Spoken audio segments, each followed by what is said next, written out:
স্বপ্ন ছিল টি-20 বিশ্বকাপটা নিজের করে নেয়ার। স্বপ্ন ছিল টি-20 বিশ্বকাপে দুর্দান্ত পারফরমেন্স করে বাংলাদেশের জয়ে বড় ধরনের ভূমিকা রাখার। বলছি সাকিব আল হাসানের কথা, যে সাকিব আল হাসানের দুর্দান্ত ব্যাটিং এবং বোলিংয়ের উপর ভর করে বাংলাদেশ অগণিত ম্যাচে জয়ের বন্দরে পৌঁছেছে।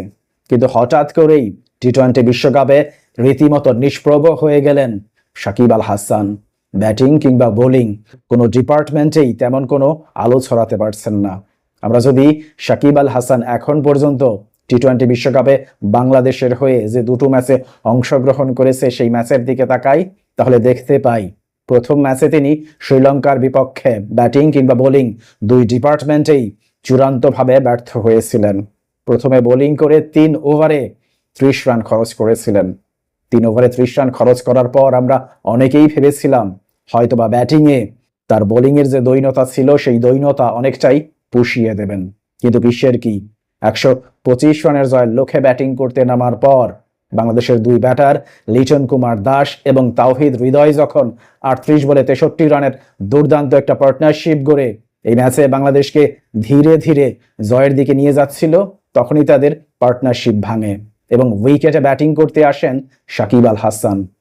সাকিব আল হাসান যখন ব্যাটিং করতে আসেন তখন বাংলাদেশের প্রয়োজন ছিল 50 বলে 34 রান, অর্থাৎ আরামসে ব্যাটিং করে শেষ পর্যন্ত জয়ের বন্দরে পৌঁছতে পারত বাংলাদেশ এবং সাকিব আল হাসানও পারতেন ধীরে ধীরে নিজের ইনিংসটাকে গড়তে। কিন্তু সাকিব আল হাসান সবাইকে অবাক করে দিয়ে রীতিমতো নিজের উইকেটটা বিসর্জন দিয়ে আসলেন, কারণ সেই দিন তিনি 14 বল মোকাবেলা করে 8 রান করে প্যাভিলিয়নের পথ ধরতে বাধ্য হয়েছিলেন এবং দলকে বড় ধরনের বিপদে ফেলে দিয়েছিলেন। যদিও বা শেষ পর্যন্ত মাহমুদুল্লাহ রিয়াদের বীরত্বে 6 বল বাকি থাকতেই 2 উইকেটের কষ্টার্জিত এক জয়ের দেখা পেয়েছিল বাংলাদেশ। পরবর্তী ম্যাচ দক্ষিণ আফ্রিকার বিপক্ষে নিউ ইয়র্কে অনুষ্ঠিত সেই ম্যাচেও কিন্তু সাকিব আল হাসান ব্যাটিং এবং বোলিং দুই ডিপার্টমেন্টেই আবারও ব্যর্থ হয়েছেন। প্রথমে বোলিং করেছেন মাত্র 1 ওভার বোলিং করে 6 রান খরচ করেছেন।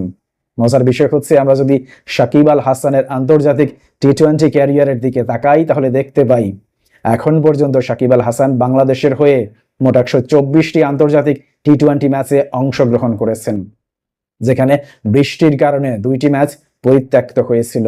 বাকি থাকে 122টি ম্যাচ, অর্থাৎ 122 ম্যাচের কখনোই এমন হয়নি প্রতিপক্ষ দল 20 ওভার ব্যাটিং করেছে, সেই 20 ওভারের ইনিংসে সাকিব আল হাসান মাত্র 1 ওভার বোলিং করেছেন।